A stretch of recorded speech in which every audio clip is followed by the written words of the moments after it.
आज 3-4 अहम इश्यूज़ हैं। सबसे पहले तो इकॉनमी की खबर से स्टार्ट करते हैं। स्टेट बैंक ऑफ पाकिस्तान ने शरह सूद को 22% के ऊपर बरकरार रखा है। बज़ाहिर मेरा तासुर यह है कि इंटरनेशनल मॉनेटरी फ़ंड की एक टीम पाकिस्तान आने वाली है। 2 तारीख से उसने रिव्यू शुरू करना है और मुमकिन तौर पर उसी के दबाव को सामने रखते हुए कि IMF हमारी आके दोबारा आर्म ट्विस्टिंग करेगा, इसको 22 से कट करके इन्होंने 20 नहीं किया।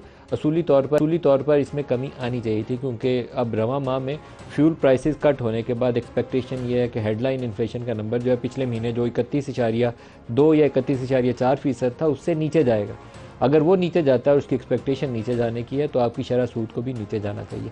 शरह सूद हमारी इतनी ऊपर जा चुकी है कि अब इसको 22 से आप 24 भी कर दें या 25 कर दें, ये इंटरेस्ट रेट जो हैं ये आपकी इन्फ्लेशन को कम करने में मुआवनत फ्राहम नहीं कर सकते, क्योंकि जितना ऊपर ले जाना था आपने ले जा चुके हैं। अब ये क्या, इसकी कॉस्ट क्या है पाकिस्तान को कि जितना हम टैक्स कमा रहे हैं वो सारा शरह सूद इंटरेस्ट पेमेंट्स में वो सारा बैंकों को पैसा दे देते हैं। 7,000 अरब से ज़्यादा जो फेडरल गवर्नमेंट का रेवेन्यू है सिर्फ इंटरेस्ट पेमेंट्स में चला जाएगा, बल्कि मज़ीद बैंकों से हम कुछ कर्जा लेंगे और फिर वो इंटरेस्ट पेमेंट्स जो है वो उसका बोझ जो है अपने सर से उतार सकेंगे। तो ये एक हौसला अफजा सूरत हाल नहीं है। जो स्टेट बैंक की रिपोर्ट से कुछ चीज़ें ज़ाहिर होती हैं उनके अदाद शुमार से, उसमें से एक चीज़ ये सामने आती है कि जो प्राइवेट सेक्टर निजी शोबा जो कर्जे ले रहा है बैंकों से, उसमें कमी आना शुरू हो गई है first quarter of current fiscal year में। और कमी क्यों नहीं थी आनी? 22% पे पॉलिसी रेट है। बैंकों से जब किसी इंडस्ट्री को कर्जा मिलेगा तो 25% पे मिलेगा। तो 25% से कौन सा कारोबार ऐसा है जो हो सकता है? दुनिया का कोई कारोबार भी नहीं हो सकता। तो जो लोगों ने कर्जे लिए हुए हैं वो वापस तो कर रहे हैं, मज़ीद कर्जे लेने की शरह बहुत ही कोई नागुज़ीर सिचुएशन में तो बैंक से बारो कर रहे हैं, अदरवाइज़ उसमें डिक्लाइन आना शुरू हो गया। तो इसको एज सून एज़ पॉसिबल जैसे ही IMF का रिव्यू कंप्लीट हो तो हमें इसमें कमी लाने की तरफ काम का आगाज़ कर देना चाहिए। और आइडियली इसको 14-15% पे करंट इन्फ्लेशनरी इन्वायरमेंट को आप सामने रखें तो 14-15% पे जाना चाहिए। दूसरी तरफ जो रुपये की एक मुस्तहकम होने का एक ट्रेंड था, रुपया मुस्तहकम हो रहा था डॉलर के अगेंस्ट, वो भी आई फील कि IMF को सामने रखते हुए ब्रेक लगा दी गई है। हालांकि ये स्मगलिंग और इलीगल जो मूवमेंट थी फॉरेन करेंसी की, उसके ऊपर कुछ हमारे जो मिलिट्री इस्टेब्लिशमेंट की तरफ से काम शुरू किया गया था और उसी दबाव को सामने रखते हुए मार्केट ने पॉजिटिवली रिस्पॉन्ड किया था। ये 15-20 रुपये अभी मज़ीद गुंजाइश इसमें मौजूद है। ये 250, 55, 56 इस रेंज में रुपए को डॉलर के मुकाबले में आना चाहिए और ये वो सिचुएशन होगी जहां आपकी इकॉनमी वायबल होना शुरू हो जाती है। करंट सिचुएशन में वायबल नहीं है। करंट अकाउंट डेफिसिट नीचे गया फर्स्ट क्वार्टर में, लार्जली आपने इंपोर्ट कंप्रेशन की है, लेकिन अभी तक हमारे यहाँ FDI में इजाफा नहीं हुआ जो आना चाहिए, और इसी तरीके से एक्सपोर्ट्स में पिकअप जितनी होनी चाहिए थी वो भी नहीं है, और जो रिमिटेंसेज हैं as compared to last year अभी भी उसमें भी इजाफा नहीं है। ये मनफी साइन है। रुपया आपने इतना गिरा लिया लेकिन ये चीज़ें ऊपर नहीं गई। दैट शोज़ कि अब इनको गिराने से आप रुपये को 400 पे भी ले जाएंगे तो आपकी रिमिटेंसेस डबल नहीं होनी। जितना एक वो लेवल अचीव कर सकती थी आपकी एक्सचेंज रेट के साथ इंसेंटिवाइज हो सकता था, वो हो चुका है। अब आपको पॉलिसी इंसेंटिव दूसरे देने हैं, आसानी पैदा करें जो ओवरसीज़ पाकिस्तानीज़ हैं उनको पैसा भेजने में लिए, अपनी इकॉनमी के अंदर वो कॉन्फिडेंस, पॉलिटिकल स्टेबिलिटी, मुल्क के अंदर हालात बेहतर करें कि बाहर से लोगों को पैसा भेजते हुए या सरमायाकारी करते हुए आसानी पैदा हो। बाबर सत्तार साहब ने एक वीकेंड के दौरान एक सेमिनार से, जस्टिस बाबर सत्तार ने इस्लामाबाद हाई कोर्ट से, उन्होंने एक सेमिनार से एड्रेस करते हुए बाज़ इंपॉर्टेंट इशूज़ को छेड़ा है, जिसमें ख़ास तौर पर जो हमारी सुपीरियर जुडिशरी में तवील अरसे तक फंसे रहते हैं केस और वो उनको एडजर्नमेंट मिलती जाती है, आगे से आगे चलते जाते हैं, बाज़ केसेस में 20-20, 25-25 साल चलते जाते हैं। उसको उन्होंने अदलिया की नाहली से ताबीर किया और बिल्कुल सही उन्होंने जुमला इस्तेमाल किया। 20-25 साल से अगर कोई टैक्स का मैटर, ऑयल फील्ड्स और गैस फील्ड के बाद ऐसे केसेस हैं जो 20-20 साल से उन पे इल्तवा चलता जा रहा है और उसमें बाज़ सूरतों में माजरत के साथ मैं अदलिया का एहतराम को मलहूज़ ख़ातिर रखते हुए, जब तक कोई करप्ट प्रैक्टिसेस इन्वॉल्व ना हो तब तक 20 साल तक कोई इस तरीके से केस लटकाया नहीं जाता।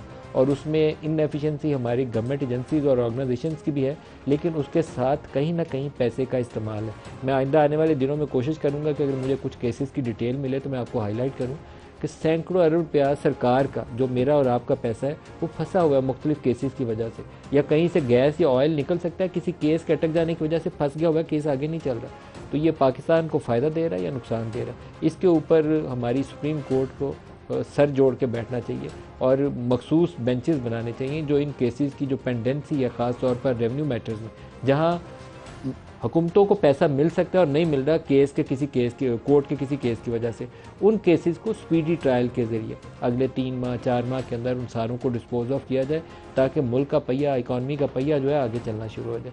ये एक ओवरऑल बैकग्राउंडर है जिसको लेकर आज के प्रोग्राम की तरफ आते हैं। तो आज के प्रोग्राम में भी 2 इशूज़ हैं, एक इलेक्शन के ऊपर बात चल रही है और दूसरा एक ऑडियो लीक का मामला, अल अदलिया के सामने केसेस हैं, नैब का मामला, नैब का केस भी सुप्रीम कोर्ट के सामने, रिव्यू का केस सामने आने वाला है, वो मामला भी सामने आए हैं। जस्टिस मंसूर साहब की जजमेंट है नैब के हवाले से, जिसमें वो पार्लिमान का जो हक है कानून साजी के हवाले से उसके ऊपर जोर दे रहे हैं। ये उनका एक इख्तलाफी नोट था जो पहले तहरीरी तौर पर जारी नहीं था हुआ, वो सामने आया।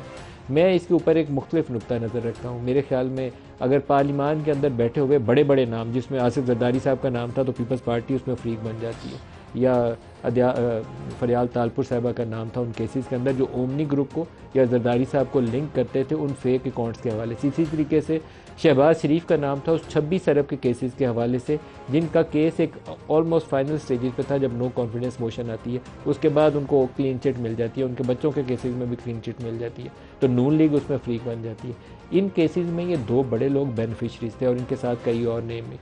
ये लोग जब बेनिफिशरी हैं और ऐसी रिफॉर्म करने की कोशिश करते हैं जिनके नतीजे में पर्सन स्पेसिफिक अमेंडमेंट्स की जाए और कॉन्फ्लिक्ट ऑफ इंटरेस्ट सामने आए, तो ऐसा कानून जो है उसको आला अदलिया को यकीनन देखना चाहिए कि वो हमारे जो स्कीम ऑफ कॉन्स्टिट्यूशन की स्कीम है उसके मुताबिक क्या कॉन्फ्लिक्ट ऑफ इंटरेस्ट को सामने रखते हुए ऐसी कानून साजी जायज़ है या नहीं है। मेरे ख्याल में बंदयाल का फ़ैसला, जस्टिस बंदयाल का फ़ैसला दुरुस्त था कि उसको उन्होंने स्ट्राइक डाउन किया।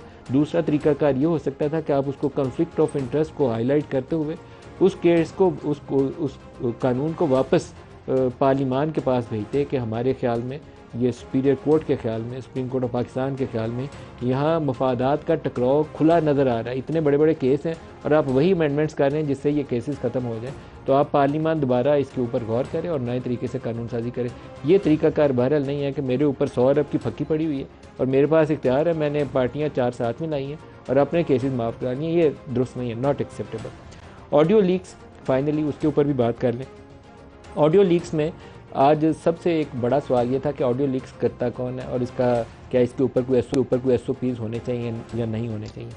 ओवर द ईयर्स बहुत सारी ऑडियो लीक सामने आई हैं और हुकूमत के अंदर मौजूद लोगों की ऑडियो लीक सामने आई हैं। 90 की दहाई में ये सिलसिला शुरू हुआ था जब वो शहबाज शरीफ की जस्टिस क्यूम के साथ एक बड़ी वो बदनाम ज़बाना कहना चाहिए, वो ऑडियो सामने आई थी जिसमें वो फरमाइश कर रहे थे कि मोहतरमा को 7 साल सज़ा देनी है। ये सिलसिला कभी रुका ही नहीं। प्राइम मिनिस्टर हाउस से इमरान खान की ऑडियो सामने, बाज़ उनकी बहुत ही बेहुदा ऑडियोस थी, वो भी उनकी प्राइवेट गुफ्तगू की जो नहीं रिकॉर्ड करनी चाहिए, चाहे वो जितनी भी बेहुदा थी, लेकिन अगर उनकी एक निजी गुफ्तगू है तो निजी उसकी हैसियत बरकरार रहनी चाहिए थी, वो भी सामने आई। शहबाज शरीफ की प्राइम मिनिस्टर हाउस से जब उन्होंने टेक ओवर कर लिया था नो कॉन्फिडेंस के बाद, उसके बाद मरियम नवाज़ से गुफ्तगू जिसमें वो अपने सन इन लॉ के लिए किसी पावर प्लांट या मशीनरी इंपोर्ट करने की बात करनी है, वो गुफ्तगू सामने आई। तो कोई ऐसी चीज़ बची नहीं। इमरान खान की अपने प्रिंसिपल सेक्रेटरी के साथ गुफ्तगू, शाह महमूद और शीरी मज़ारी के साथ गुफ्तगू, फॉरेन सेक्रेटरी के साथ मीटिंग की गुफ्तगू, हर एक की ऑडियो हर मौजू के अतबार से जब ज़रूरत पड़ती थी ठग करके एक ऑडियो मैदान में आ जाती रही है। क्या इसके ऊपर SOPs रियासत को वज़ा करने चाहिए या नहीं करने चाहिए? हमारी 2 बड़ी एजेंसीज़ हैं, ISI और एक IB, दोनों के पास ये सलाहियत मौजूद है। ये जितने हमारे सेल फ़ोन्स हैं ये सारे वो बग कर सकते हैं, किसी का सेल फ़ोन महफूज नहीं है, पूरा ट्रैक कर सकते हैं हम कहाँ जाते हैं कहाँ आते हैं और तमाम हमारी गुफ्तगू भी सुन सकते हैं और इसको स्विच ऑन करे बगैर भी वो सुन सकते हैं। आजकल ऐसी भी टेक्नोलॉजी आ चुकी है, ये सारा काम वो कर सकते हैं। तो क्या इसके ऊपर रियासत को कोई ऐसे SOPs वज़ा नहीं करनी चाहिए कि किसकी गुफ्तगू रिकॉर्ड करने की ज़रूरत है, किसकी नहीं है? क्या उसके ऊपर कोई ओवरसाइट मैकेनिज़्म होना चाहिए या फ्री फॉर ऑल है, जिसका दिल आए जिसकी मर्ज़ी गुफ्तगू रिकॉर्ड कर ले? ये एक कमज़ोर पहलू है जहाँ हमारे सियासतदान जब वो हुकूमत में हो और अपोजिशन की गुफ्तगू मंजर आम पर आ रही हो तो बड़ी खुशियाँ मनाते हैं, लड्डू बांट रहे होते हैं। वो कहते हैं इमरान की ऑडियो आ रही है, इमरान था तो वो कहते हैं मरियम की ऑडियो आने वाली है।